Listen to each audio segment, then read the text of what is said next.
got a little time, week off before you head over to Brooklyn. So you talked about a little bit last night, but how do you use this week to kind of get ready and maybe decompress back to the last 3 games? Well, today rest, and then have a good practice tomorrow, a good pace practice tomorrow. We get really moving and get up and down a bunch, and then Thursday we're going to take off Thursday as well, which is going to be a good, and then have a 3-day prep for, well, really Friday, Saturday, Sunday, 3-day prep for Temple, and just really work on some stuff, get better at a couple things, really get our guys to have awareness of the things we have to improve on, to get better and to be good teams.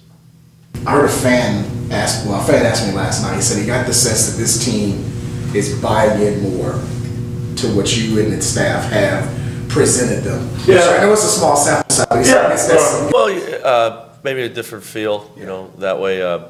But it's not that they didn't buy in last year, but with a new coaching staff and a bunch of new players, it takes time, and it doesn't happen overnight. As bad as we all want, especially led by me, I want it to happen yesterday. It just doesn't work that way, and the building the culture of the program is the most important thing as we continue to move forward. About this is how we do things, and this is why we do them every day, and when you have success, the buy-in occurs maybe easier.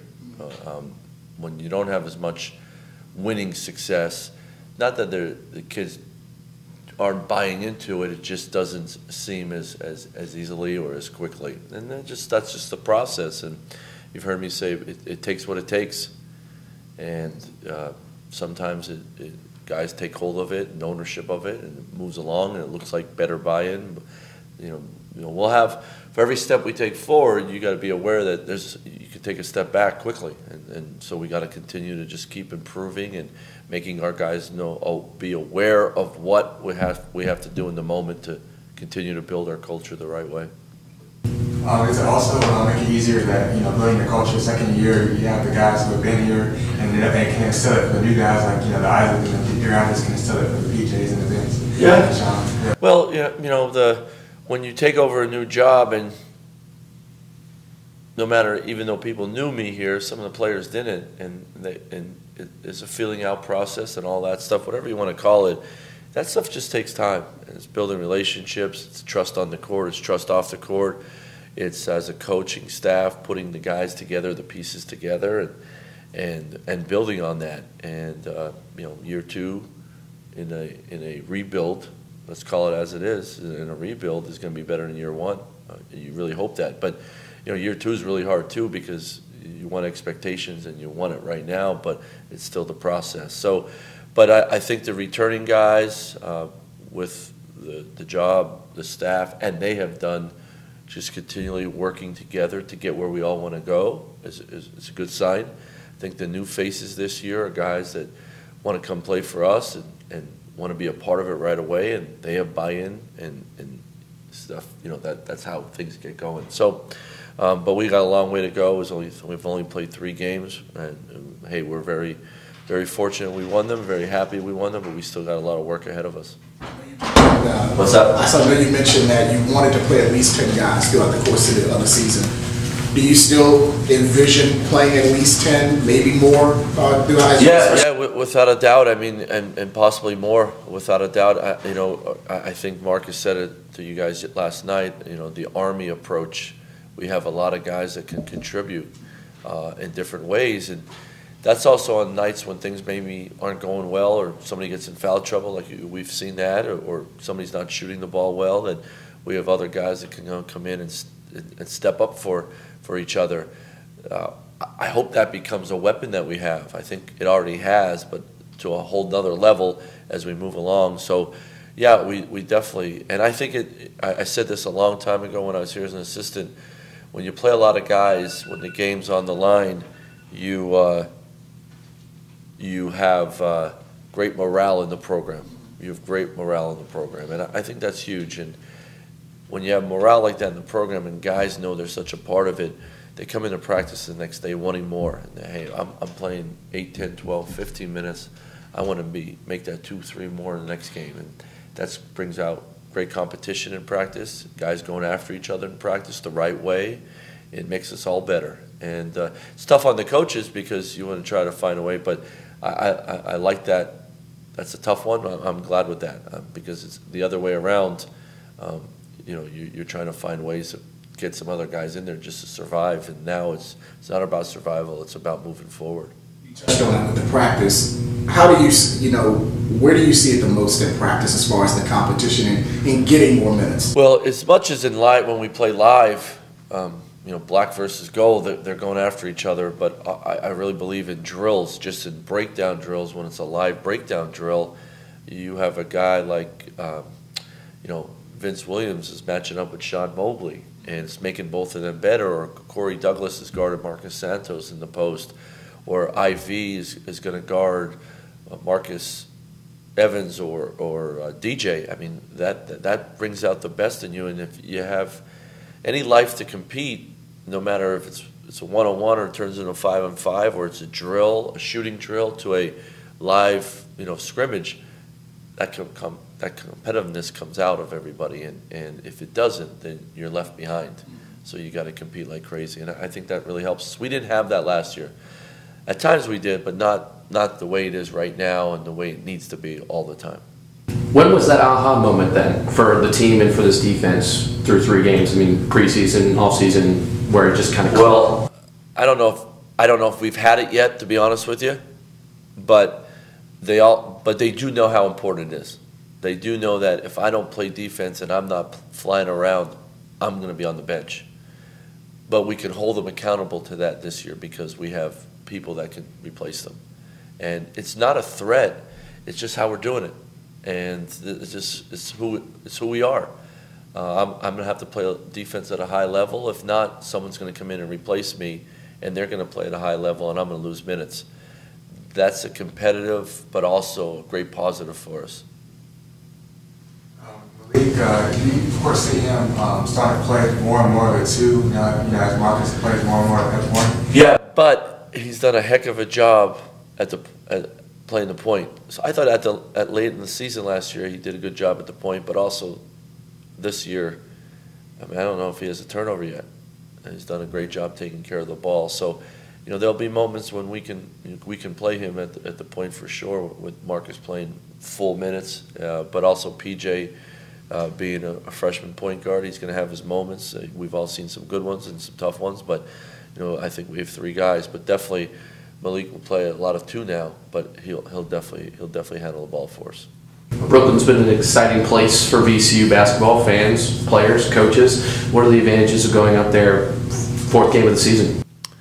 Well, the guys are excited. I mean, come on, you're a college basketball player, you get to go play in Brooklyn and Barclays. I mean, that's just, you know, those are the dreams you think about as you're in high school, and man, I could get to play in a place like that. That's excited for the guys, coaching staff too, and as the head coach of VCU, to take VCU to Barclays is really cool. We're excited about that, but we're locked in on our day. Let's get better here in the next week before we get to Barclays, and so we can perform at a high level. But what a great place to be a college basketball player and a coach. Really cool. Any advantages to just getting a couple games there now before you head back there in the spring? Yeah, familiarity, without a doubt. You know, when we get there in March, guys, hey, we've been here before. They're not overwhelmed by it. They're excited about it, and if we have a good experience here this week, you know, maybe that could contribute to down the road. So, but you know, just a fun road trip. Let's get on the road and see what happens. See what we can do against some really good teams. You've only had a day to turn around, and fans will probably already be looking to that first game. So, you have any knowledge whatsoever? Temple, first opponent in Brooklyn. Yeah, I mean, you know, Fran Dunphy's a super coach. I've known him for a long time. He's sort of one of the guys that I've always watched and emulate the way he handles himself on and off the court, the way he coaches his teams. He's won a lot of games at Penn and Temple. Unbelievable person. So, you know, just to be on the court with him is a great honor in itself. But Temple is a very good, you know, proud basketball tradition. They have 2 guards, Alston and Quentin Rose, who can really go high-level guards. They're pros, and then some other guys around them that can really play. So we're going to have our hands full, but it's also, I always say they have to play against us too, and they got to guard us too. So, we got to go in there with just great energy and be enthusiastic to be there and try to play the way we want to play for 40 minutes. And that's really important against a team that's going to be as well coached as Temple. A question about your scheduling philosophy this year. And it looks like you opened up with 3 games you probably should win. And now you've got games that look like could go either way, even at home. And then you're at Texas, at EVA, and Wichita State. Very, very challenging. So what was your philosophy, what your thinking? Well, I just wanted to up the schedule. I felt if we're just going to play some teams, especially at home, that were, easy games or something like that, I just don't think we were going to get something out of that in year 2. Now, we want to win them all, but we have to challenge ourselves to take the next step competitively, for sure. And then, that's what VCU does. We play everybody.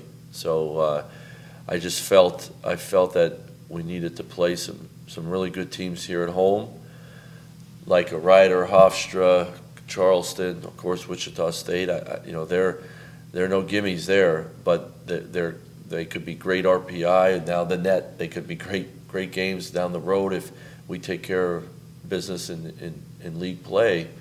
We have the strength of schedule there. We have some teams that are going to win their league, be 20 plus wins for the season. And if we can win some of those games or get hot and make a run, now you're looking in March of putting yourself in a good position of at large.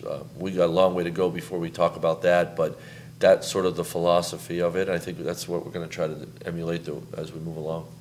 To piggyback Woody's question about the scheduling, the non-conference neutral site games, the importance of having those both, to play them on the court, and I guess from not to be too specific, but from a recruiting standpoint, going, like going to. Yeah, it's great. I mean, to tell recruits we're going to Barclays and we're going to play these teams, and we're going to Texas, going to UVA. We got Wichita State at our place.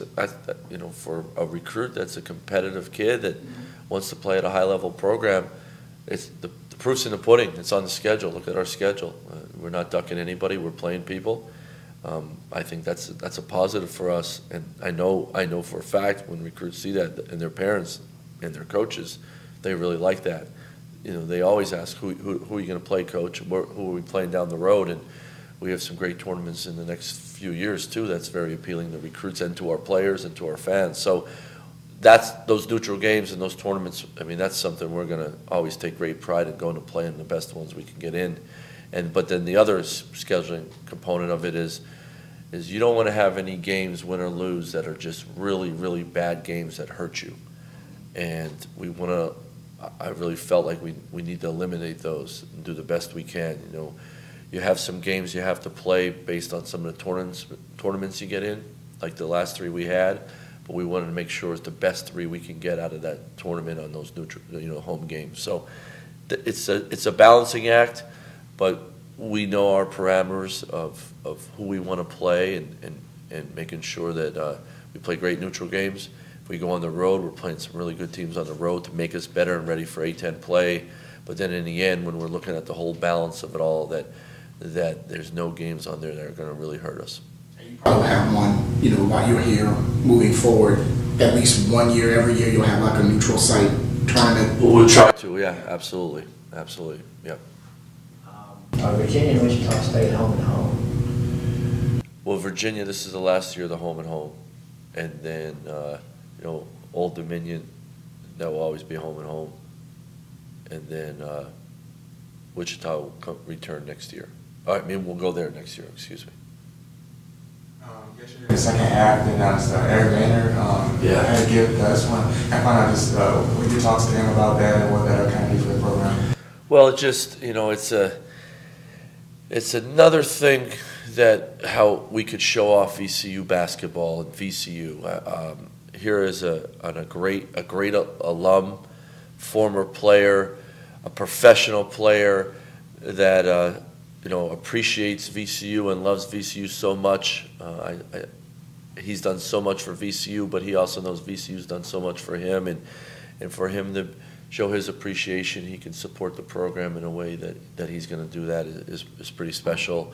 As much as you know, we appreciate his support like that. Me personally, I appreciate how much he's around and what he, you know, the big brother sort of approach he takes with our players. I mean, he's first class. He is absolutely first class. And you know what, I think one of his greatest strengths for our program, having Eric around, is how much he loves VCU. And our players see that, our staff sees that. And here's, you know, arguably the best player that ever played at VCU, and he's not afraid to show everybody how much he loves VCU and how good it's been for him. And I think that's great for our players to see, our recruits, because we talk about Eric Maynor all the time, and then when he's around and putting his arm around our players, that's big time. And he's a special person. Sorry, go back to the schedule a second. But sure. Was Virginia a 2-for-1 because you already played at home and home? No, it was 4 year. No, it was 2 home and homes. They were 2 separate. I was gone for 3 years, so. Right. Shaka played. We won there. Trey hit that shot. Here. I was already gone my first year. We lost here. And then last year, it was here, right before we left for Hawaii. Yeah. And then we're going there this year. And it's done. 2 separate home and There's homes 2 that run separate the home and homes, even though they were back to back. It wasn't continuous. It wasn't 4 straight years. It wasn't, right? It wasn't. No. Did I miss one of those games? I'll have to go back and remember that. You should know better than me. I gave the dates public. Yeah. Okay. I remember. Trey hit that buzzer. My first year at Rice, lost here. It was on Saturday. Yep. Yeah, they were excited. Will didn't play them at all. No. No, he scrimmaged them. So Yeah. there's 2 years off. And then last year, they came here that Friday before we left for Maui, and then we're returning it. Yep. So it was 2 home and homes, separate, but 2 years in between.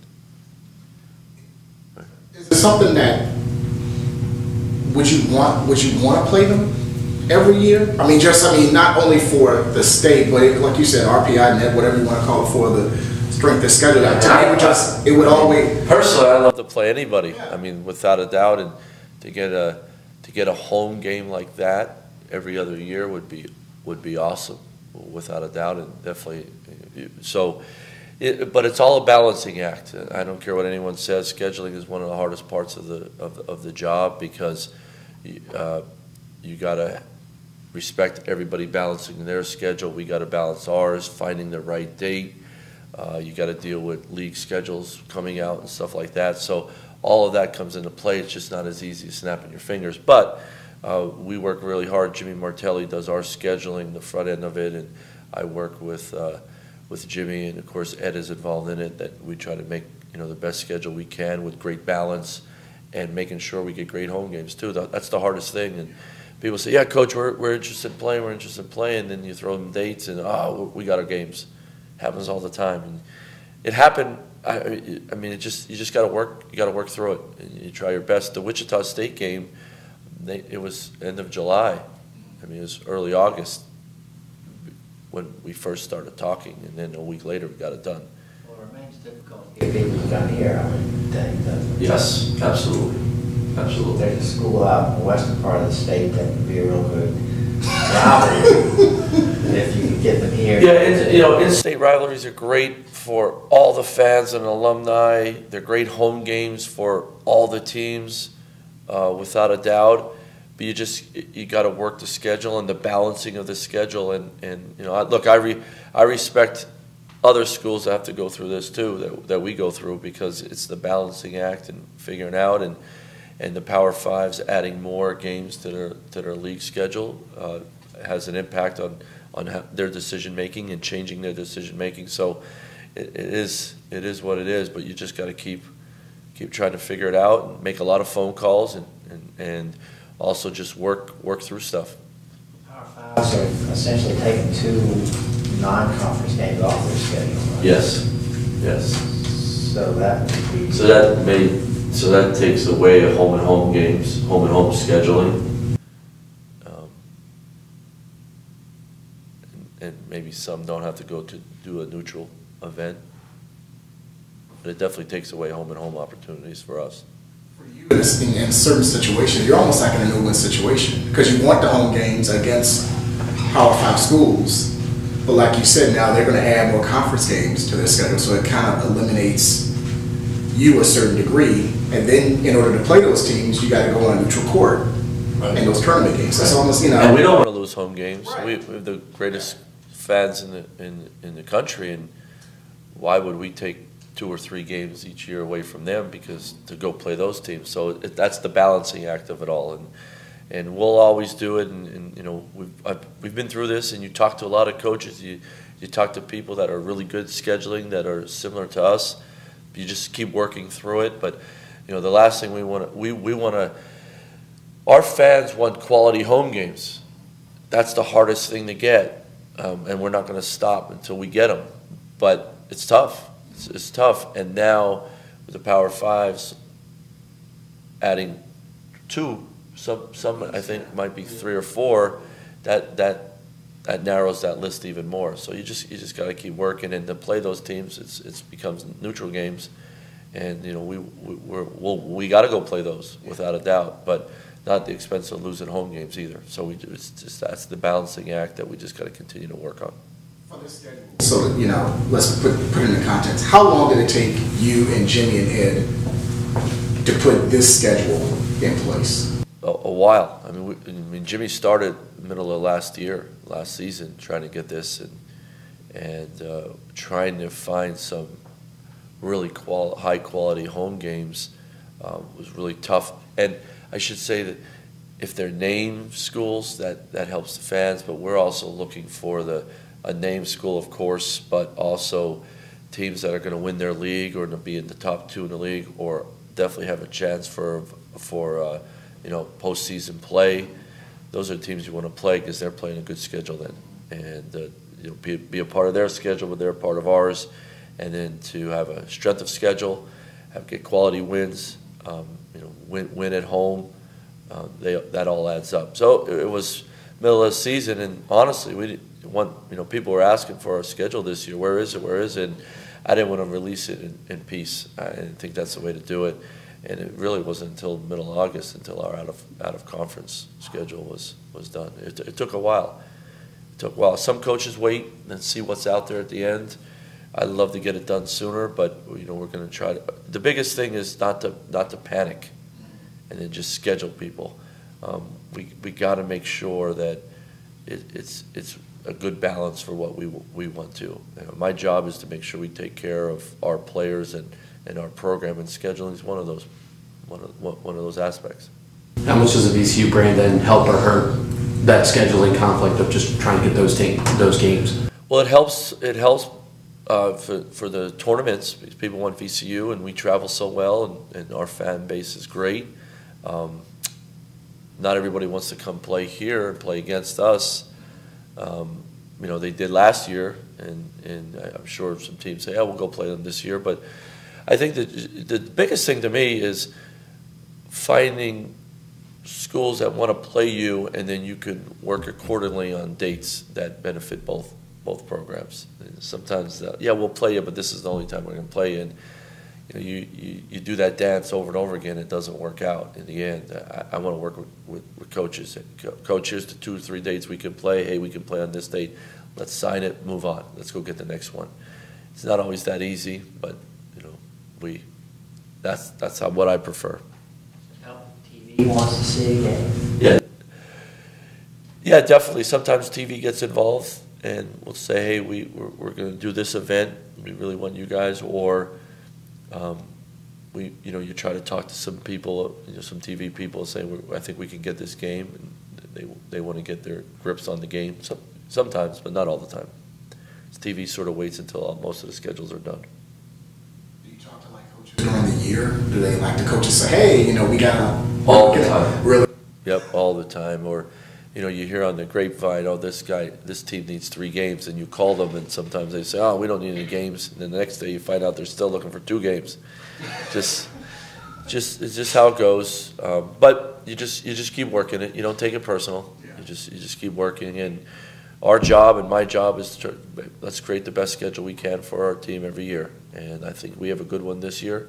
We have some really tough games, but that's the fun of it. That's the fun of it. Do you feel sometimes talking to coaches and various coaching meetings, or road recruiting, that feel like, man, I could schedule 50 games, and then you come home and you find out that you're having a tough time getting 2. Yeah, absolutely, all the time. Jamal Brunt did scheduling at Richmond and at Miami, so he definitely gives us great input, and Jimmy's done scheduling where he's been. When I came here as an assistant with Shock, I said, I'll do anything you want. I'll wash uniforms for you. I'll clean the floor. I just don't want to do scheduling. Because you get a lot of that. You get a lot of, yeah, coach, we're interested in playing, and then you call, no, we're not, we're good. Or somebody says, oh, we're full, and then you find out a couple of days later they're not full. They just don't want to play you. And I love when coaches say, Rhodesy, we're not playing you. Or, we're not playing you in a home-and-home. We're going to find somebody else. Okay, mad respect, move on. But that's scheduling. And I'm not the only one that goes through it. Or VCU's not the only one. It's everywhere. We hear a lot that they would play you, but they wouldn't play you here. It's either a 2-for-1 or we'll play you, but it's either got to go on a neutral court or you got to come to us. Yeah, that's how it was. I think when I was here as an assistant for sure, and we've dealt with a little bit of that. But they're looking after their program too. So we just get some coaches like Coach Bennett. He thinks it's a great experience, and it helps his program to come to the Siegel Center to get ready for ACC play. Just everybody looks at it differently. So we'll always keep trying different programs all the time, all over the country, and go from there. Yeah, it's crazy, but it is what it is. You would think it's a win-win for the state if you get you and other schools. Yeah, it helps everybody. Yeah, you hope so, without a doubt. But I'm not on the other end, so it's as I always say, it's a balancing act. Everybody looks at as they create their scheduling with a balance to get their home games, get their neutral games, get ready for ACC or A10 play or whatever it may be, and you just go from there.